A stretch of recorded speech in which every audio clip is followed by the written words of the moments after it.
ကောင်းလေးကိုပြောပြချင်ပါတယ်ရှင်ကျမတို့တန်းတွေဟာရင်းကလေးကစကပုံတစ်ခုရှိခဲ့ပါတယ်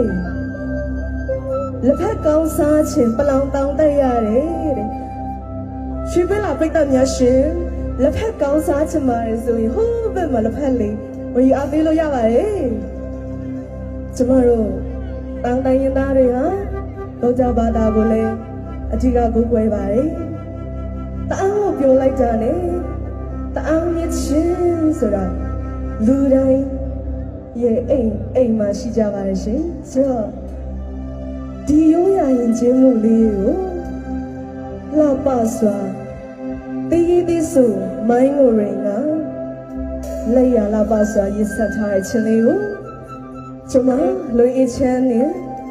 ဒီအေးကသမီးပြုံများဒီလိုလေးတင်ဆက်ချင်ပါတယ်ရှင်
ချီကြတဲ့တော့အရင်ခေါ်ဖို့စား